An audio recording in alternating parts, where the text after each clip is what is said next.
Hello friends, all exam place के online platform पर आपका स्वागत है। एमपीपीएससी मेंस फॉरेस्ट का एक टॉपिक है केमिस्ट्री, या हम बोल सकते हैं एक सब्जेक्ट है केमिस्ट्री, और उसमें विभिन्न प्रकार के टॉपिक दिए गए हैं। तो उन टॉपिक के बारे में हम लोग डिस्कशन करेंगे। चलिए, केमिस्ट्री में जो स्पेसिफिक टॉपिक दिए गए हैं, जो एग्जाम से रिलेवेंट है ना, उन्हीं के बारे में हम लोग डिस्कस करेंगे। अदरवाइज केमिस्ट्री तो बहुत अपने आप में एक विशाल सब्जेक्ट है, हर टॉपिक को उसमें संयोजित करना आसान नहीं। चलिए, अब केमिस्ट्री के बारे में थोड़ा सा हम लोग जान लेते हैं कि रसायन विज्ञान है केमिस्ट्री के बारे में हम लोग जो डिस्कस करेंगे वो क्या करेंगे।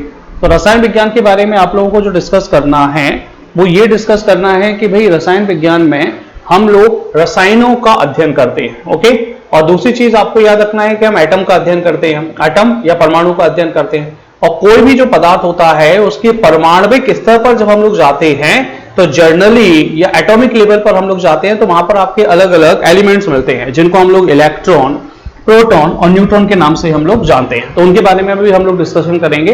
तो सीधी सी बात है कि रसायन विज्ञान के अंतर्गत जो अध्ययन होगा वो किसका होगा? आपका बहुत सारे अलग अलग टाइप के रसायनों का होगा, उनके गुणधर्मों का होगा, उनके फिजिकल और केमिकल प्रॉपर्टीज का होगा। ये चीज आपको याद रखना है। चलिए आगे बढ़ते हैं।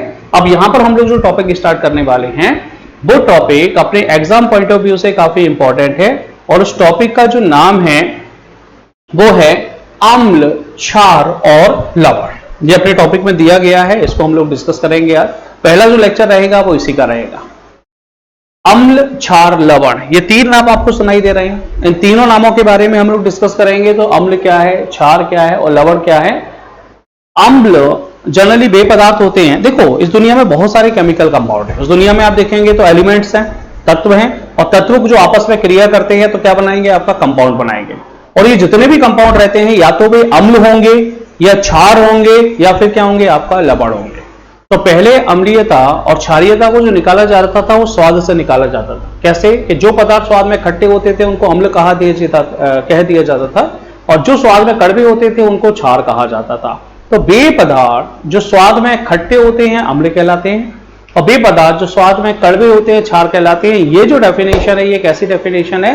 तो ये डेफिनेशन है आपका बहुत ही सामान्य स्तर की, और एग्जाम पॉइंट ऑफ व्यू से बिल्कुल भी इंपॉर्टेंट नहीं है। तो एग्जाम पॉइंट ऑफ व्यू से क्या इंपॉर्टेंट है? तो इनकी जो केमिकल थ्योरी है, इनकी अलग अलग डिफाइन की गई थ्योरीज हैं, उनके अकॉर्डिंग इनको डिफाइन किया गया है, तो वो हम लोग डिस्कस करेंगे। देखिएगा, ये जो अम्ल है ना, अम्ल को इंग्लिश में हम लोग एसिड के नाम से जानते हैं, ठीक। और एसिड जो शब्द है ये एक्चुअली में निकला है आपका एक ग्रीक वर्ड से जिसका मान है आपका एसिडस। और एसिडस की हम लोग बात करेंगे तो एसिडस जो है इसका मतलब जो होता है वो होता है आपका खट्टापन। ये आपको याद रखना है। तो यहां पर जो एसिड शब्द है वो किससे निकला है? आपका एसिड से निकला है, और एसिडस का जो मतलब होता है वो खट्टापन होता है। तो बहुत बहुत सिंपल आपको याद रखना है कि अम्ल वे पदार्थ या वे यौगिक होते हैं जो स्वाद में खट्टे होते हैं। अब देखिएगा, अब यहां पर इसकी जो डेफिनेशन लिखी गई है वो टेक्निकल लिखी गई है। क्या लिखा गया है? कि अम्ल वे यौगिक या पदार्थ हैं जिनमें एक या एक से अधिक विस्थापनशील हाइड्रोजन परमाणु विद्यमान होता है। इसका मतलब क्या है? कि अम्ल के पदार्थों में आपका हाइड्रोजन होगा, और ये तुरंत क्या करेंगे? आपका हाइड्रोजन देने के लिए तैयार रहेंगे। विस्थापित का मतलब कि उसमें से हाइड्रोजन निकल जाएगा, परमाणु विद्यमान हो। ये आपको याद रखना है, एक डेफिनेशन। दूसरी डेफिनेशन क्या है? कि जिन्हें अंशतः या पूर्णतः धातु या अधातुओं के सदृश आचरण करने वाले मूलकों के द्वारा विस्थापित करने पर किसका निर्माण होता है? आपका लवण का निर्माण होता है। इसका मतलब क्या है? कि अम्ल में से जब हाइड्रोजन को हम लोग निकाल देंगे तो जो मिलेगा वो लवण मिलेगा। लवण भी पदार्थ होते हैं जो ना तो अम्ल की कैटेगरी में आते हैं और ना ही क्षार की कैटेगरी में आते हैं, उन्हें सॉल्ट के नाम से जाना जाता है। जैसे सामान्य सॉल्ट की हम लोग बात करते हैं तो आप देखेंगे NaCl, जो साधारण नमक होता है वो ना तो अम्ल होता है ना ही आपका क्षार होता है। मैं थोड़ा सा बता देता हूं कि कौन कौन से प्रकृति में पदार्थ अम्लीय और क्षारीय पाए जाते हैं। जैसे आपने देखा होगा नींबू, संतरा, ठीक है, हमारी जो लार है तो ये HCl, H2SO4, ये सारे के सारे क्या है? आपका अम्लीय प्रकृति वाले। क्षारीय प्रकृति वाले कौन से हैं? तो आप देखेंगे कि हमारा जो रक्त है, ब्लड है, वो क्षारीय प्रकृति का होता है, वो बेसिक नेचर का होता है। इसके अलावा आप देखेंगे मैग्नीशियम हाइड्रोक्साइड, जिसको मिल्क ऑफ मैग्नीशिया कहा जाता है, इनो, जो पेट की अम्लता को दूर करने का काम करता है, तो वो क्या होता है? आपका क्षार होता है।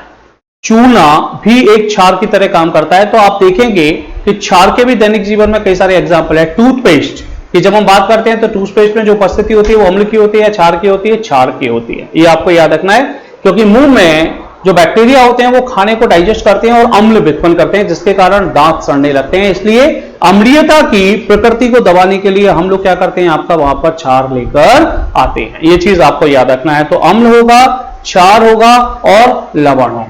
ठीक है, लवण मतलब वे पदार्थ जो ना तो अम्ल होंगे ना ही आपके क्षार होंगे। ये डेफिनेशन लिखी गई है, इसको आपको याद रखना है।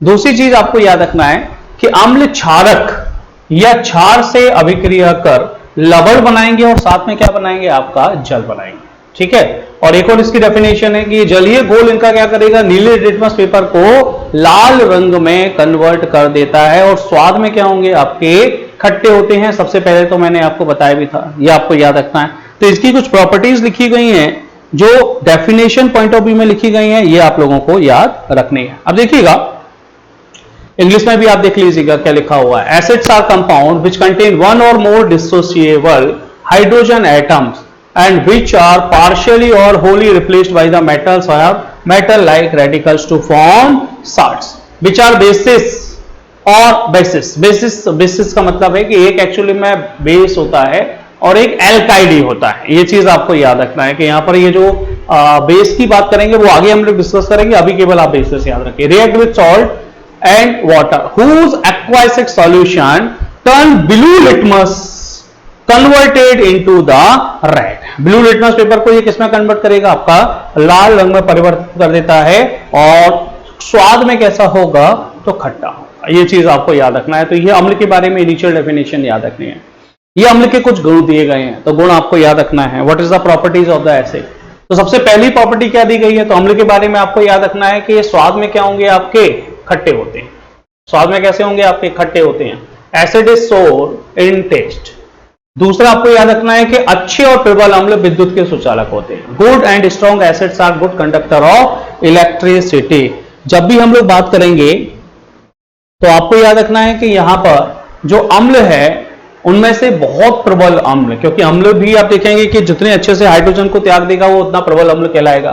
तो जितने गुड और स्ट्रॉन्ग एसिड्स हैं are the good conductor of the electricity. ये दूसरा पॉइंट आपको याद रखना है।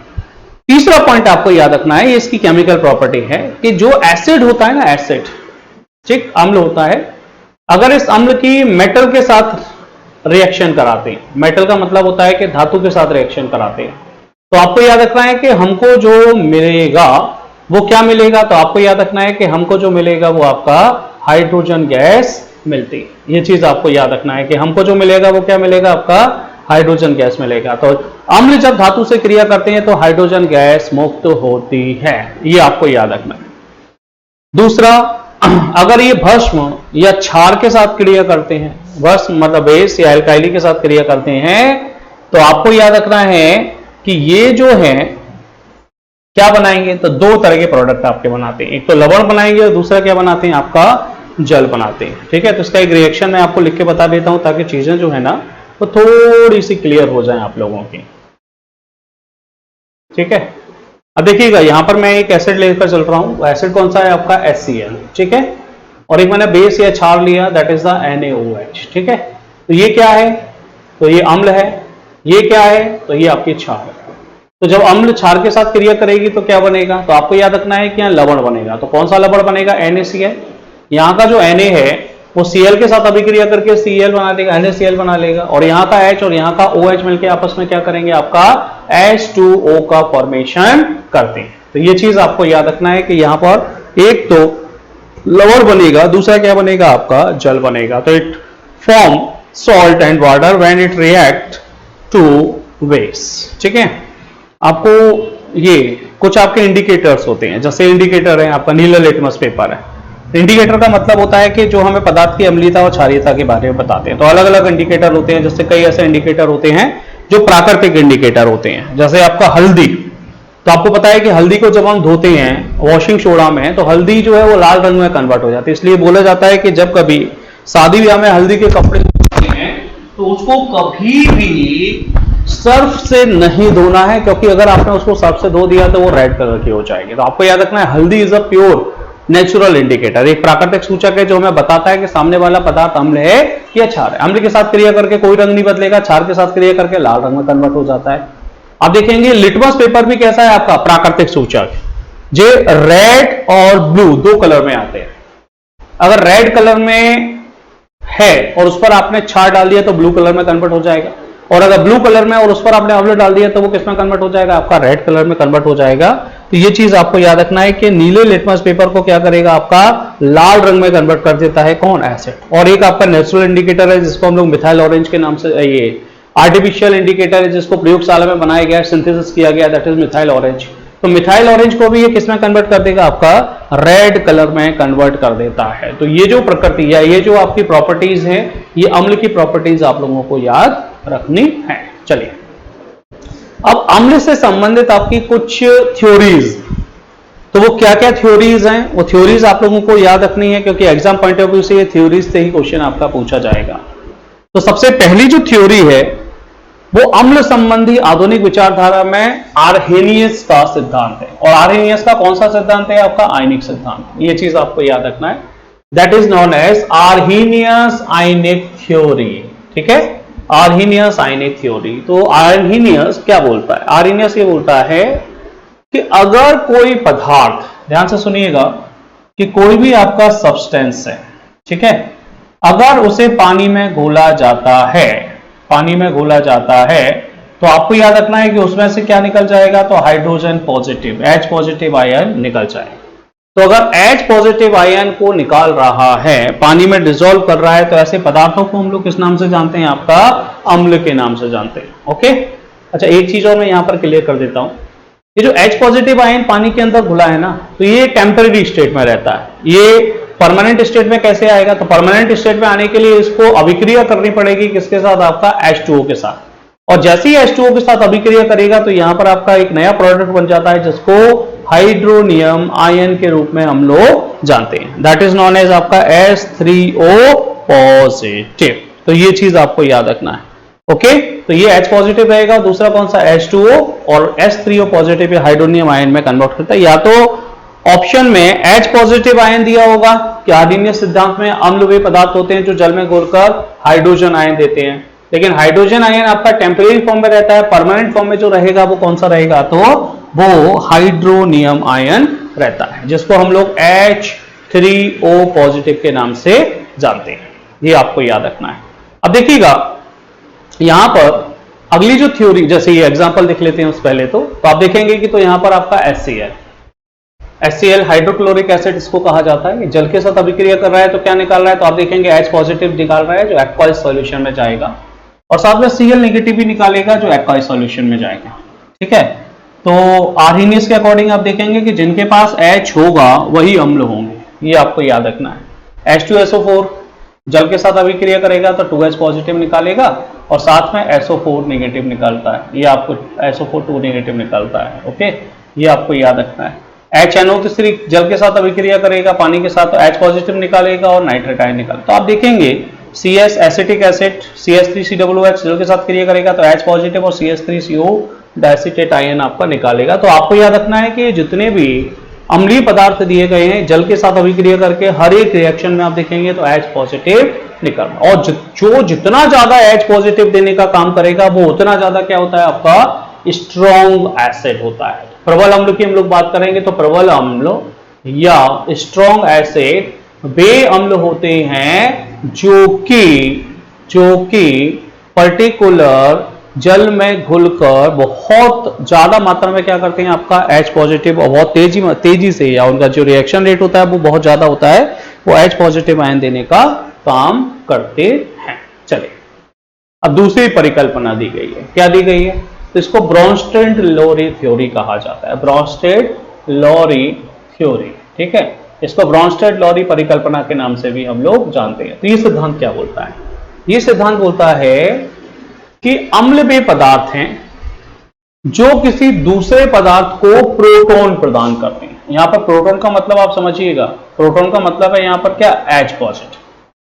यहां पर जो प्रोटॉन का मतलब है वो क्या हो जाएगा, आपका H पॉजिटिव हो जाएगा। तो आपको याद रखना है कि अम्ल वे पदार्थ होंगे जो किसी दूसरे पदार्थ को प्रोटॉन प्रदान करने की क्षमता रखते हैं।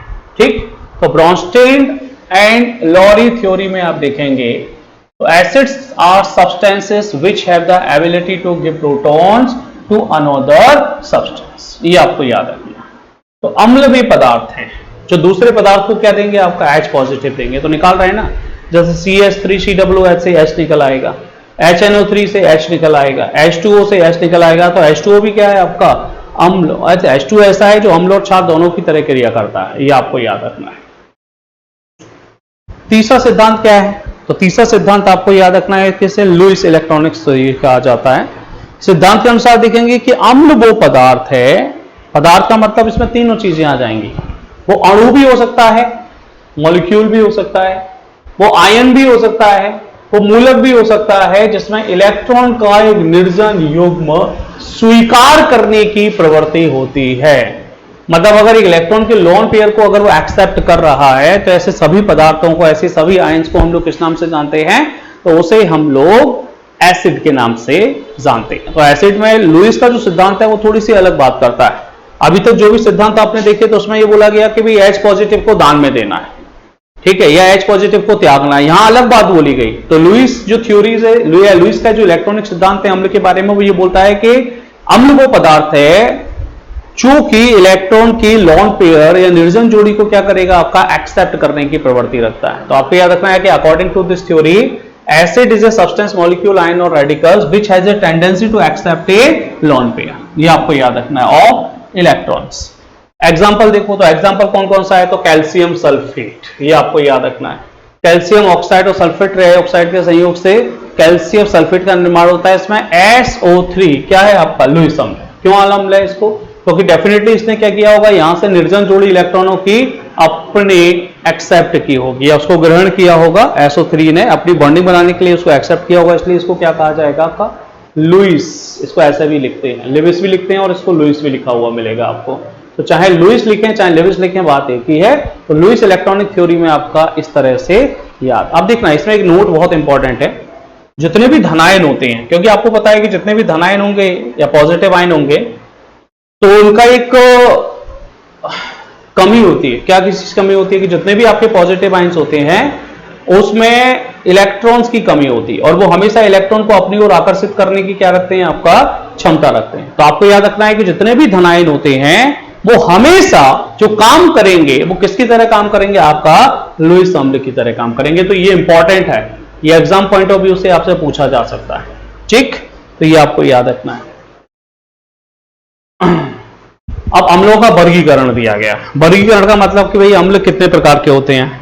तो जब अम्लों की हम लोग बात करते हैं तो सामान्यतः अम्ल को दो प्रकार से डिवाइड किया जाता है, और भी डिवीजन होता है, लेकिन according to the presence of oxygen, ठीक है। तो आपको याद रखना है कि पहला जो अम्ल है वो है आपका ऑक्सी अम्ल। ऑक्सी अम्ल को हम ऑक्सी एसिड के नाम से भी जानते हैं। तो इसकी डेफिनेशन क्या है, तो इसकी डेफिनेशन आपको याद रखना है कि ऐसे अम्ल जिसमें हाइड्रोजन और ऑक्सीजन दोनों उपस्थित रहते हैं उन्हें ऑक्सी अम्ल कहा जाता है। तो आप देखेंगे कौन कौन से अम्ल हैं, जैसे सल्फ्यूरिक अम्ल H2SO4, दूसरा कौन सा है फास्फोरिक अम्ल H3PO4, तीसरा कौन सा है नाइट्रिक अम्ल, नाइट्रस अम्ल HNO3, नाइट्रस अम्ल HNO2 आदि। तो ये जितने भी अम्ल आपको दिखाई दे रहे हैं ये आपका ऑक्सी अम्ल है, जिसमें हाइड्रोजन और ऑक्सीजन जो है वो दोनों प्रेजेंट होने चाहिए, ठीक है। Both hydrogen and oxygen are present और कॉल्ड ऑक्सी एसिड। तो ये एग्जांपल आपके दिए गए हैं H2SO4, H3PO4, HNO3 and HNO2, okay. चलिए दूसरे कौन से अम्ल हैं, तो दूसरे अम्ल है आपका हाइड्रा अम्ल। तो हाइड्रा अम्ल आप देखेंगे तो यहां पर आपका ऑक्सीजन प्रेजेंट नहीं होगा। तो यहां पर क्या प्रेजेंट होगा, तो यहां पर आपको याद रखना है कि केवल हाइड्रोजन उपस्थित होता है। अगर किसी अम्ल में केवल हाइड्रोजन उपस्थित है तो आपको याद रखना है कि उसे हम हाइड्रा अम्ल के नाम से जानते हैं, और ऑक्सीजन जो है वो आपका अनुपस्थित रहता है, ओके।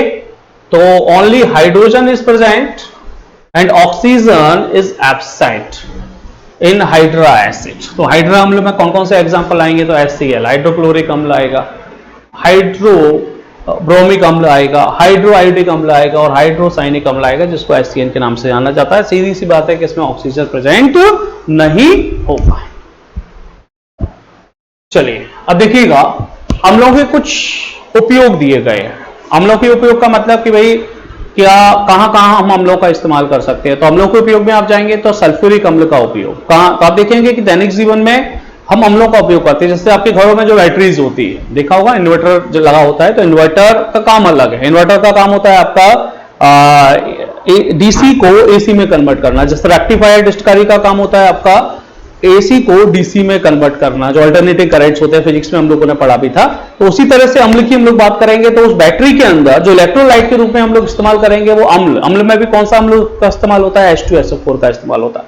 तो अम्लों के दैनिक जीवन में यहां पर उपयोग दिए गए कि कहां कहां पर इनका उपयोग किया जाता है। तो देखिएगा, सबसे पहला दिया गया सल्फ्यूरिक अम्ल का उपयोग कहां करते हैं। तो आप देखेंगे जो पेट्रोलियम होता है उसके शोधन में करते हैं। आपको पता है कि भाई पेट्रोलियम और पेट्रोल दोनों में क्या होता है? आपका अंतर होता है। तो आपको याद रखना है कि पेट्रोलियम और पेट्रोल में क्या अंतर है। पेट्रोलियम को शुद्ध किया गया, उसमें से कई सारे पदार्थ निकाले गए, उसमें से आपका पेट्रोल भी आया, डीजल भी आया, कैरोसिन भी आया, वैसलीन भी आया, कोल tar भी आया, वो सारे के सारे पदार्थ आए। तो आपको याद रखना है कि यहां पर पेट्रोलियम के शोधन में इसका उपयोग किया जाता है। कई सारे विस्फोटक, विस्फोटक का मतलब होता है एक्सप्लोसिव, तो कई सारे एक्सप्लोसिव बनाने में भी इसका उपयोग किया जाता है। रंग और औषधियां बनाने में भी सल्फ्यूरिक अम्ल का उपयोग होता है। In making diets and medicine, ये भी आपको याद रखना है। और मैंने आपको जो घर की बैटरी बताई थी उसको सीसा संचायक सेल भी कहा जाता है, फिजिक्स में हम लोगों ने पढ़ा भी था।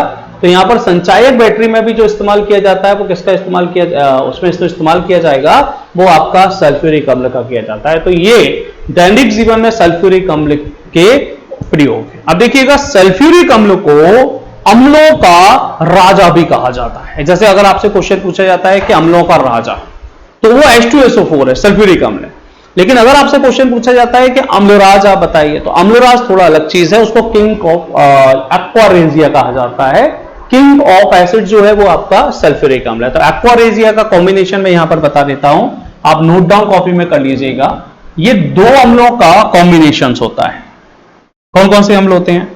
तो एक जो अम्ल होता है वो होता है आपका HNO3 नाइट्रिक अम्ल, और दूसरा जो अम्ल होता है वो कौन सा होता है? तो दैट इज HCl। HNO3 इसमें एक पार्ट में रहेगा और HCl इसमें जो रहेगा वो आपका 3 पार्ट में होता है। ओके, तो ये 1:3 निकल कर आता है। तो आपको याद रखना है कि 3 रेशियो, मतलब 4 लीटर का अगर ये घोल है तो उसमें 3 लीटर HCl मिला होगा और 1 लीटर क्या मिला होगा? आपका HNO3 मिला होगा। तो आपको याद रखना है कि ऐसा कोई सा भी अम्ल जिसमें HNO3 का एक पार्ट, ओके, और HCl का 3 पार्ट आपका मिलाया जाता है, मतलब 25% जो रहेगा वो HNO3 रहेगा और 75% जो रहेगा वो आपका HCl रहेगा। तो इस प्रकार के अम्ल को हम लोग एक्वारेजिया या अम्लराज के नाम से जानते हैं। एक्वारेजिया में ताकत होती है कि सोने विशिष्ट धातुओं को भी अपने अंदर घोलने की क्षमता रखता है। ये चीज आपको याद रखना है। अब देखिएगा, नाइट्रिक अम्ल के उपयोग कहां कहां किए जाते हैं। तो आप देखेंगे औषधियों के निर्माण में, इन the manufacturer of the medicine, उर्वरक बनाने में नाइट्रिक अम्ल का उपयोग किया जाता है क्योंकि नाइट्रोजन की उपस्थिति होती है। In the manufacturer of fertilisers, photography में इसका इस्तेमाल किया जाता है। ठीक है, तो बिल्कुल हो गया। विस्फोटक पदार्थों में इसका उपयोग किया जाता है। Manufacture of the explosive, in the preparation of, Amalraj बनाने में किया जाता है। यहाँ अम्लराज की जगह अमरनाथ लिख गया है। अम्लराज का मतलब मैंने अभी आपको बताया ना, इसको बोलते हैं हम आपका एक्वारेजिया।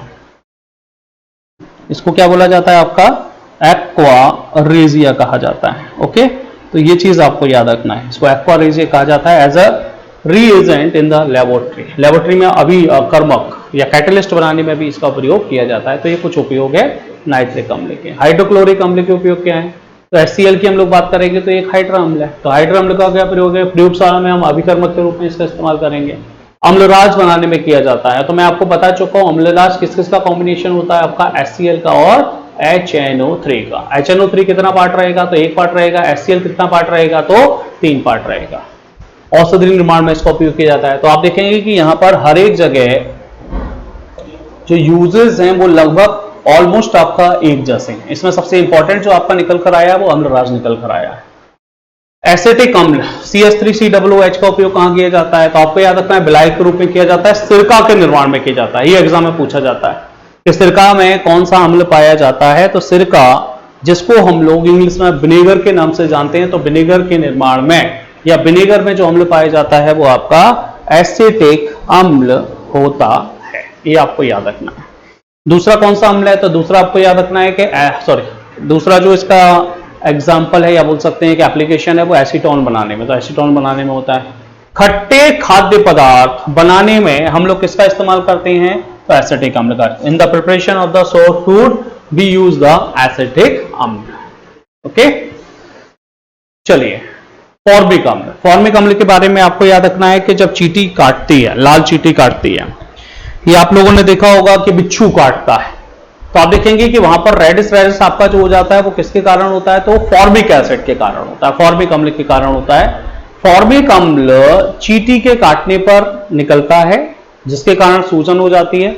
बिच्छू के काटने के कारण भी आपका यही अम्ल निकलता है। अब इसका उपयोग कहां कहां किया जाता है तो वो थोड़ा सा आप लोग देख लीजिए। तो फॉर्मिक अम्ल का जब हम लोग उपयोग करेंगे तो एक तो जीवाणुनाशक के रूप में किया जाता है। Formic acid used to as a bactericide, bacteria को मारने में किया जाता है। जो फल होते हैं, वेजिटेबल्स होते हैं, उनको लंबे समय तक प्रिजर्व करने के लिए, संरक्षित करने के लिए हम लोग इसका इस्तेमाल करते हैं। In fruit preservation, in rubber coagulation, coagulation मतलब कि रबर जो जमता है उसमें इसका उपयोग किया जाता है। इसके अलावा और कहां किया जाता है? तो जो चमड़ा उद्योग होता है, जो लेदर इंडस्ट्री होती है, तो लेदर इंडस्ट्री में भी इसका जर्नली प्रयोग किया जाता है। ये आपको याद रखना है। तो फॉर्मिक अम्ल कहां प्राप्त होता है? तो आपको याद रखना है, नोट डाउन कर लेना, चींटी या बिच्छू से भी आपका फॉर्मिक अम्ल निकलता है। ओके, ऑक्सैलिक अम्ल। ऑक्सैलिक अम्ल के बारे में आपको याद रखना है कि ऑक्सैलिक अम्ल टमाटर के अंदर पाया जाता है। टमाटर के अंदर जो अम्ल होता है, ये पूछ सकते हैं क्वेश्चन, कौन सा अम्ल होता है? ऑक्सैलिक अम्ल। और आपको याद रखना है कि किडनी में जो पथरी बनती है वो कैल्शियम ऑक्सलेट की बनती है।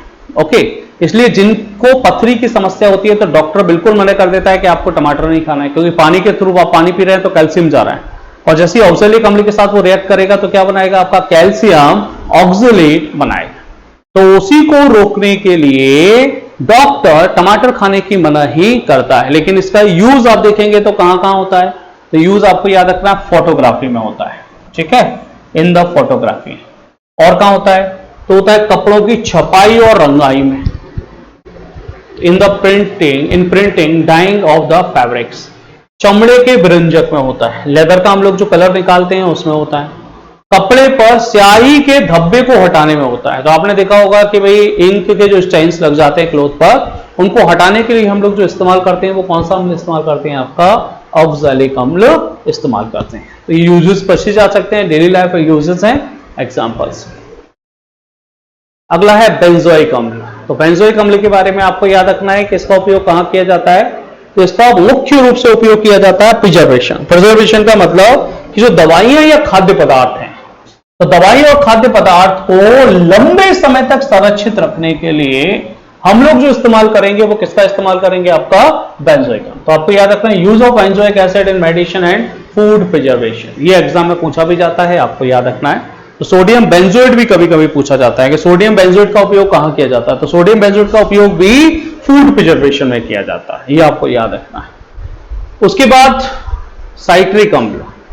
तो साइट्रिक अम्ल के बारे में आपको याद रखना है कि इसका उपयोग हम धातुओं को साफ करने में करते हैं, खाद्य पदार्थों और दवाओं के निर्माण में करते हैं, और साथ में कपड़ा उद्योगों में भी इसका उपयोग किया जाता है। तो आपको याद रखना है use of citric acid. Citric अम्ल कहां मिलता है? तो आपको याद रखना है खट्टे पदार्थ, जैसे नींबू है, संतरा है, जैसे नींबू, तो नींबू में कौन सा अम्ल मिलता है? तो साइट्रिक या सिट्रिक अम्ल मिलता है। संतरा में खट्टापन किस अम्ल के कारण होता है? तो साइट्रिक या सिट्रिक अम्ल के कारण होता है। तो ये आपको याद रखना है कि नींबू और संतरा में आपका जो अम्ल रहेगा वो साइट्रिक अम्ल रहेगा। तो कहां कहां उपयोग करता है? तो टेक्सटाइल इंडस्ट्रीज में होता है, इन सब जगह उपयोग होता है। अब देखना, किसी भी पदार्थ की अम्लीयता और क्षारीयता को मापने के लिए आपका एक स्केल होती है, आगे हम पढ़ेंगे भी, जिसको पीएच पैमाना के नाम से जानते हैं। और पीएच जो वैल्यू होती है वो 0 से लेकर 14 के बीच में होती है। अब 0 से 14 की जब हम लोग बात करेंगे तो 0 से 7 तक की जो स्केल है वो अम्लीयता के बारे में बताएगी, 7 से 14 तक की जो स्केल है वो क्षारीयता के बारे में बताएगी। और 7 जो है वो ना तो अम्ल होता है ना क्षार होता है। अगर किसी पदार्थ का पीएच मान या पीएच वैल्यू 7 है, इसका मतलब ना तो वो अम्लीय है ना क्षारीय। 7 से कम है तो अम्लीय है, 7 से ज्यादा है तो क्षारीय।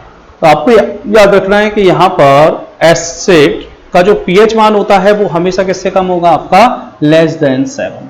कहां से कम होगा? आपका 7 से कम होगा। ये आपको याद रखना है। चलिए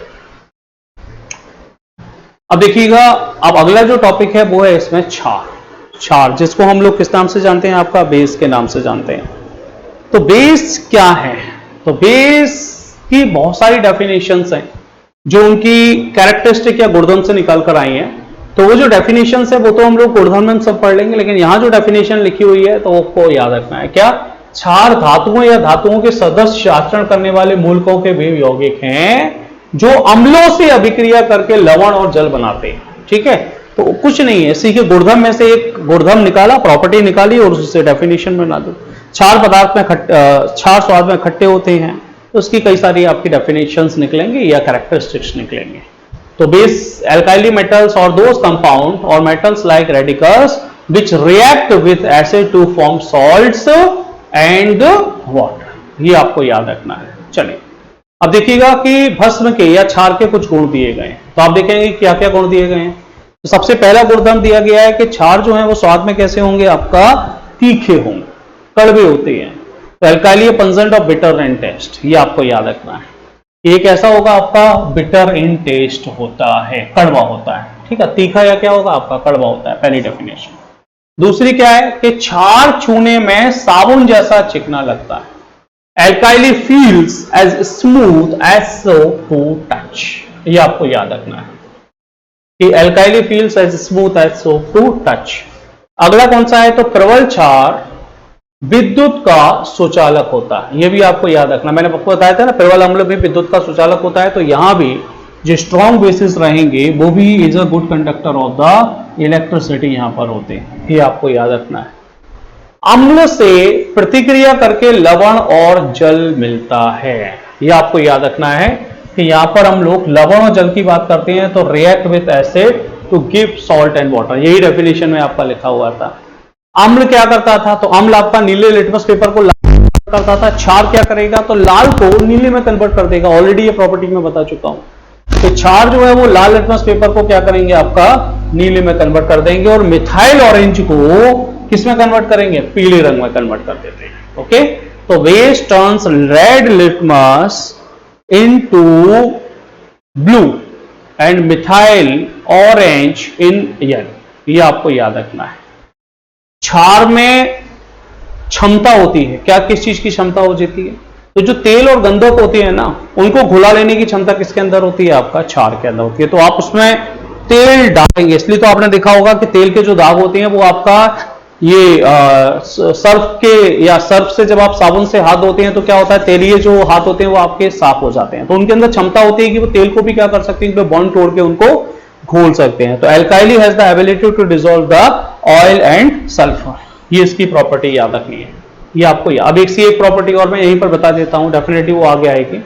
इसका जो पीएच मान होता है ना, वो हमेशा किससे ज्यादा होगा, आपका 7 से ज्यादा होता है। इसका पीएच मान हमेशा किससे ज्यादा होगा, आपका ग्रेटर देन 7।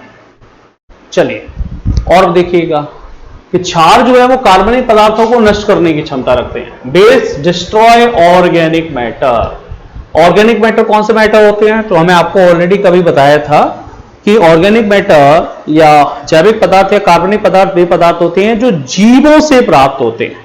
जो जैविक पदार्थ होते हैं, जैविक पदार्थ का मतलब कि जो ऐसे यौगिक जो जीवों से प्राप्त होते हैं, जैसे यूरिया है, विटामिन है, कार्बोहाइड्रेट है, ये सारे के सारे यौगिक आप देखेंगे तो ये कैसे होते हैं, आपका क्षारीय। ये सारे के सारे जो यौगिक हैं वो कार्बनिक यौगिक होते हैं, और इन कार्बनिक यौगिकों को डिस्ट्रॉय करने की जो क्षमता होती है वो किसके पास होती है, आपका बेसिस के पास होती है। और देखिएगा तो एक और इंडिकेटर है जिसको फ्लॉफ्थलीन कहा जाता है। तो ये फ्लॉफ्थलीन को किस कलर में कन्वर्ट कर देगा, तो ये गुलाबी कलर में कन्वर्ट कर देगा। तो base turns phenolphthalein in the pink colour, ये आपको याद रखना है। ओके, अगला है लवण के घोल में डाले जाने पर क्षार प्रायः धातु के हाइड्रोक्साइड को अपक्षेपित करते हैं। तो जब भी आप इसको डालेंगे, bases usually precipitated metal hydroxide when added to a salt solution. तो सिंपल सा आपको याद रखना है कि क्षार की जब लवण के साथ अभिक्रिया कराई जाती है तो यहां पर धातुओं के हाइड्रोक्साइड मिलते हैं, क्योंकि धातु के ऑक्साइड को नीचे विक्षेपित करने की वो क्षमता, अपक्षेपित करने की वो क्षमता रखते हैं। अपक्षेपित मतलब कि नीचे वो जम जाता है, दैट इज प्रेसिपिटेटेड। ये आपको याद रखना है क्षार की प्रॉपर्टीज। चलिए अब देखिएगा यहां पर आपकी जैसे अम्ल संबंधी आधुनिक विचारधाराएं दी गई थी, वैसे कुछ आपकी क्षार से संबंधित कुछ आधुनिक विचारधाराएं दी गई हैं। तो कौन कौन सी विचारधाराएं हैं, तो आप देखेंगे सबसे पहला तो सिद्धांत है वो कौन सा है आपका आर्हीनियस का। ये आर्हीनियस का आयनिक सिद्धांत इसको कहा जाता है, that is Arrhenius ionic theory इसको हम बोलते हैं। और सिद्धांत के अनुसार आप देखेंगे तो भस्म वे पदार्थ हैं जो जलीय घोल में OH पॉजिटिव दे देते हैं, जबकि अम्ल में आप देखेंगे तो क्या दिया जा रहा था, तो अम्ल में जो दिया जा रहा था वो आपका H पॉजिटिव दिया जा रहा था। यहां पर क्षार की हम लोग बात करेंगे तो क्षार क्या देने का काम करेंगे, तो क्षार जो है वो OH नेगेटिव देने का काम करेंगे। ये आपको याद रखना है कि उसका जल में जैसे ही हम घोलेंगे तो जो निकलेगा वो क्या निकलेगा, आपका OH नेगेटिव निकलता है। चलिए अब देखिएगा यहां पर NaOH प्लस जल दोनों की जब अभिक्रिया होगी तो क्या निकलेगा, तो ये सोडियम हाइड्रोक्साइड है, पानी के साथ अभिक्रिया होगी तो यहां पर Na पॉजिटिव निकलेगा जो एक्वाटिक सॉल्यूशन में, और साथ में ही क्या निकलेगा, OH नेगेटिव निकलेगा जो एक्वाटिक सॉल्यूशन में जाएगा। अमोनियम हाइड्रोक्साइड NH4H ये जल के साथ अभिक्रिया करेगा तो ammonium ion that is NH4 positive, और साथ में क्या निकलेगा, तो OH नेगेटिव। तो मतलब वे पदार्थ जो OH नेगेटिव देने की क्षमता रखते हैं, हाइड्रोक्साइड आयन देने की क्षमता रखते हैं in the aqueous solution is known as base. ये आपको याद रखना है। तो ये जो अवधारणा थी ये कौन सी थी, आपका आर्हीनियस अवधारणा। अब ब्रॉन्स्टेड लॉरी में अलग चीज कही गई। ब्रॉन्स्टेड लॉरी में हम लोग को क्या कहा गया था, प्रोटॉन दाता, मतलब ये प्रोटॉन को डोनेट कर देता है।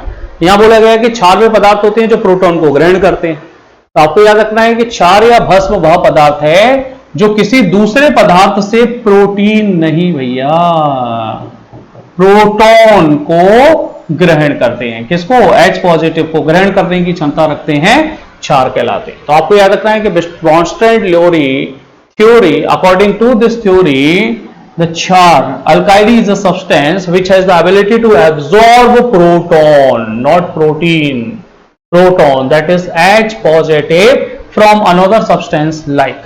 तो आप देखेंगे OH negative plus H positive तो ये क्या बनाएगा, आपका H2O बनाएगा।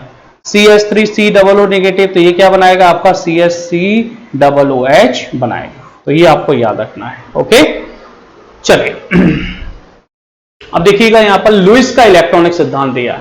तो लुईस का इलेक्ट्रॉनिक सिद्धांत क्या बोलेगा, तो लुईस का इलेक्ट्रॉनिक सिद्धांत ये बोलता है अम्ल के मामले में कि अम्ल हमेशा इलेक्ट्रॉन की निर्जन जोड़ी को क्या करेगा, ग्रहण करेगा, लेकिन ये क्या करेगा, इलेक्ट्रॉन की निर्जन जोड़ी को दान देने का काम करेगा। तो आपको याद रखना है कि इलेक्ट्रॉन की निर्जन जोड़ी को ग्रहण करना या दान देने का जो काम करेगा वो अम्ल या क्षार करेगा। तो यहां पर ये दान देगा। तो ऐसे पदार्थ जो इलेक्ट्रॉन की निर्जन जोड़ी को दान देंगे, छोड़ने की प्रवृत्ति रखेंगे, प्रदान पकड़ने की प्रवृत्ति रखेंगे, उन्हें क्या कहा जाता है, तो उन्हें आपका लुईस क्षार के नाम से जानते हैं। ये चीज आपको याद रखना है। तो इस सिद्धांत के अनुसार भस्म वह पदार्थ है जिसमें इलेक्ट्रॉनों की एक निर्जन जोड़ी प्रदान करने की क्षमता होती है, जैसे हाइड्रोनियम आयन का बनना जिसमें H2O जो है वो किसकी भांति व्यवहार करेगा, आपका एक लुईस अम्ल की तरह काम करता है। ये आपको याद रखना है। अब देखिएगा यहां पर आपका दो तरह के आपकी भस्म दी गई है या क्षार दिए गए हैं। तो आप देखेंगे कि यहां पर आपका जल में विलेय और दूसरा जो होते हैं वो कैसे होते हैं, आपका जल में अविलेय। तो ये एक तो जल में घुल जाएंगे और दूसरे वो रहेंगे जो आपका जल में नहीं घुलेंगे। तो ये चीज आपको याद रखना है। तो क्षार एल्काइली, तो आपको याद रखना है कि क्षार की जब हम लोग बात करेंगे तो क्षार जो हैं वो जल में विलेय होते हैं। तो जो जल में विलेय होंगे वो क्या कहलाते हैं, आपका क्षार कहलाते हैं। तो वो भस्म जो जल में विलेय होते हैं क्षार कहलाते हैं। तो ऐसे जितने भी आपके भस्म होंगे जो जल में विलेय होंगे उन्हें क्या कहा जाता है, आपका क्षार कहा जाता है। जैसे सोडियम हाइड्रोक्साइड NaOH, ये क्या है आपका, अच्छा। पोटेशियम हाइड्रोक्साइड ये क्या है, अच्छा। कैल्शियम हाइड्रोक्साइड ये क्या है, अच्छा। अमोनियम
के ऊपर बाल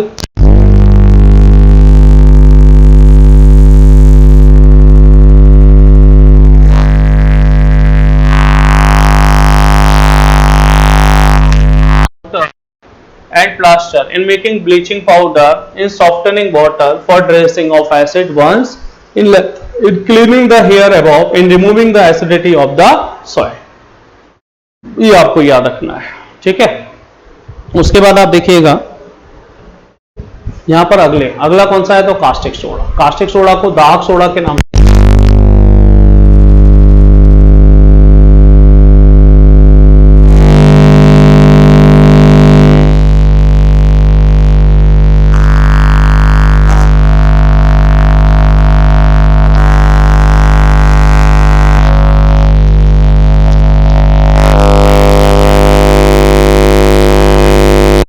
उपयोग किया जाता है, दवा निर्माण में उसका उपयोग किया जाता है, घर और कारखानों को साफ करने में उपयोग, shopping, purification of petroleum, in making of cloth and manufacturing of medicine, cleaning house and the factories. तो इसमें सबसे इंपॉर्टेंट कौन सा है, इन मेकिंग सॉप, साबुन बनाने में इसका उपयोग किया जाता है। दूसरा कौन सा है आपका, तो पोटेशियम हाइड्रोक्साइड। पोटेशियम हाइड्रोक्साइड प्रयोगशाला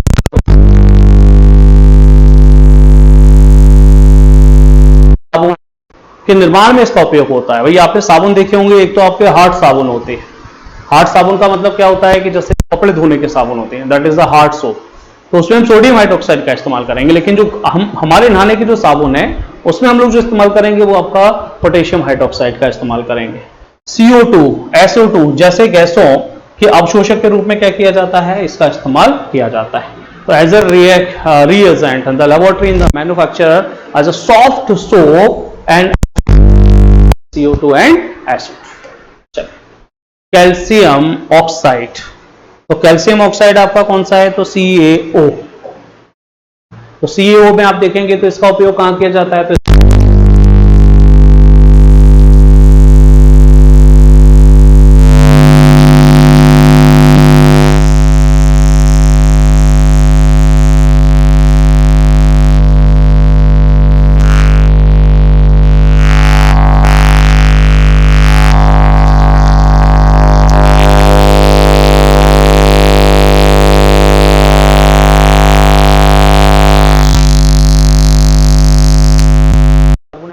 में उपयोग किया जाता है। ब्लीचिंग पाउडर, जो टेक्सटाइल इंडस्ट्रीज होती है